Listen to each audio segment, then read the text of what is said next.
Joe Ryan is absolutely excellent. Twins get a big hit late from Luis Arraez, and they won a game in Cleveland Sunday. Let's break this thing down on today's Locked On Twins postcast. You are Locked On Twins postcast, part of Locked On Sports Minnesota, your team every day.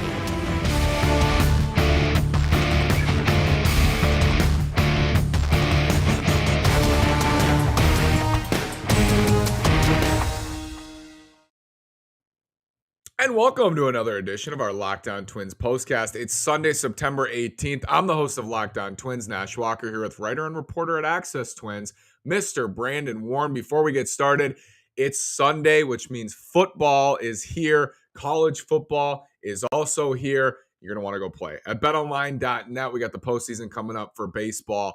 BetOnline is the best site for all your betting needs, odds, lines, everything you're looking for. BetOnline is where the game starts. Head over to betonline.net today. Brandon, Twins get a really nice win. They pitched extremely well today, and it started with Joe Ryan.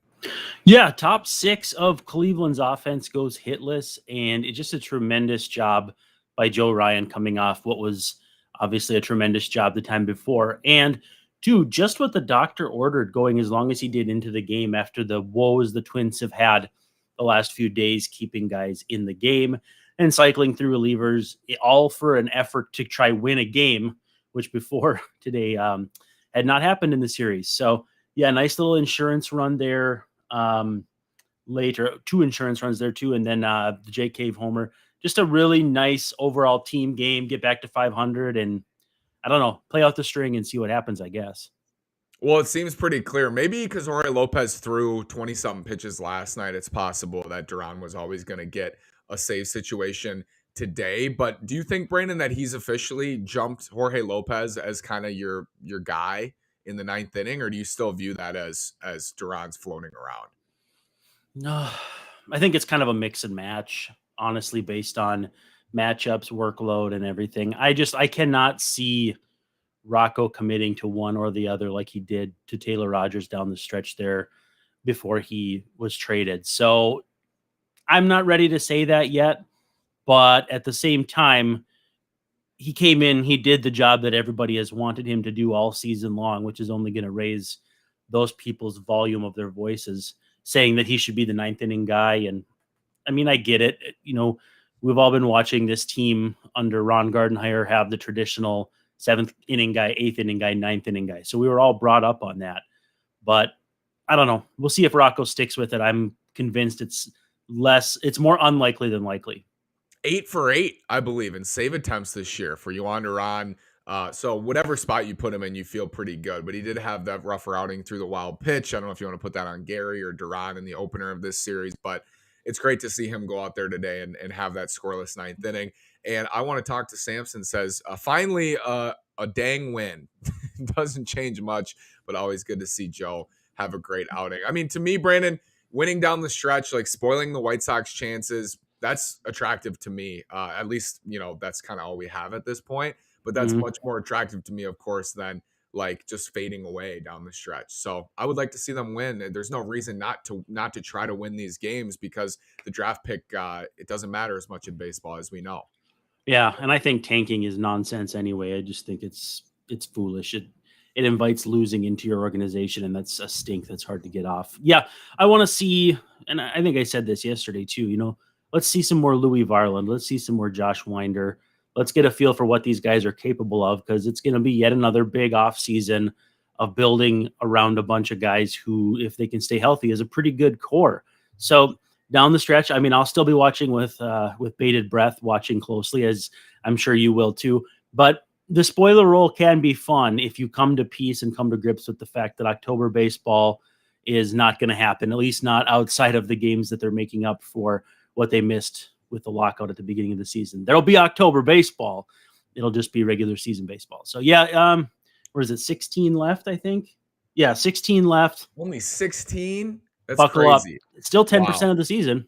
That's crazy. Joe Ryan on the year, 25 starts clean, 137 innings, a 3.61 ERA, wins above replacement at 1.7. So overall this year, Brandon, I think that's a pretty good outcome for Joe Ryan in his rookie season. I know down the stretch last year, he did look like a true frontline guy. I don't know if you ever felt that way about him. I think he's slotted in as a solid mid-rotation arm for the most part for this team. But again, he's a rookie. So that's a good year for him.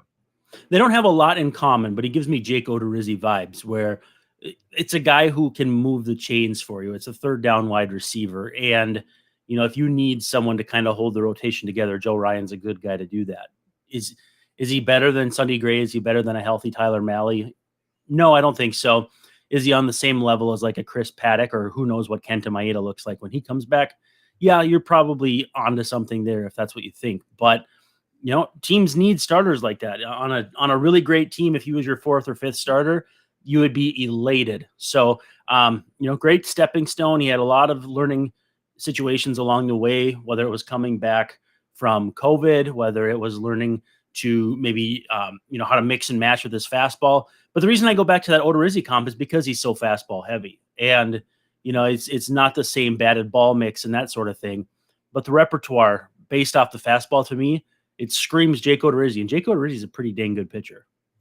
Bailey Ober this year, just 38 2/3, but a 3.49 ERA. I mentioned Joe Ryan at 3.61. If you can get like full seasons out of both of them next year with ERAs in that range, I think you feel pretty good. And then you need more health from, as you mentioned, Maeda and Malley and Sonny to be healthy too. But I mean, we've talked about this before. It feels like they're going to have some options next year in the rotation of more depth, hopefully, but there are a lot of injury question marks. Reese says Ohtani on Friday. I did not see. Is he the probable? I assume he's probable. I'll take Friday. a look. Yeah, to pitch against the Twins. Yeah, I mean, he's must watch. And as we said, like it still benefits the Twins to win. Like I would love for them to spoil the Sox chances in October. That would be amazing. So the Angels this weekend, after I think they go to Kansas City after tomorrow's game. And then Ohtani and Ryan on Friday is what ESPN says. ESPN's a little bit shaky. I like roster resource better, but that's gonna be a fun one if that's what happens. Ohtani Ryan, that does sound fun. This is a good win for the Twins. I mean, if they can win Monday, salvage 2 out of the 5 after how these first 3 went, nobody's happy about that outcome. Nobody's writing home about winning 2 out of 5 when we said they needed to win minimum 4. Save a little dignity winning 2, though. And as I said, you'd rather win than lose even now. Yeah, keep the fans happy. Keep them engaged with the Vikings playing tomorrow night on Monday Night Football, as you alluded to with your Bet Online ad. It's not a death march, but it's, I don't know, failed expectations and all that. I get why Twins fans are sullen and gloomy, but the Twins basically gave us the season we should have expected.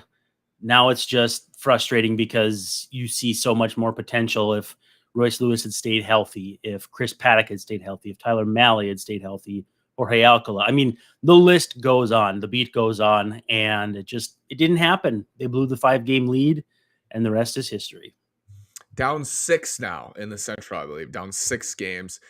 So down the stretch here, Brandon, we talked about this last night, things that you're looking for from the team down the stretch. I think a Joe Ryan solid finish would be awesome. I think a Jorge Lopez solid finish would be awesome just to gain that confidence for next year. I think this year is actually, and I'm curious of your perspective on this because you've covered the team for a while now. This year to me has been harder to evaluate than last year because it just feels like I was trying to get a feel on this team all year. We never really got that feel. Last year they were pretty simply disappointing and awful. This year it's just been so up and down, but since Memorial Day, it's been a slow burn. Has it been more difficult for you this year? For sure. It's maybe not quite as frustrating as 2018 was, as far as expectations and not meeting them. But, and I've noted this before, like when you have an average of 5 of something, but you either have 0 at all times or 10 at all times, you never feel what that 5 actually feels like. Well, that's going to be the same thing for the Twins, who played at a 90-win pace for a quarter or better of the season, and then a 70-win pace, and are going to finish with probably 80 or 82 wins.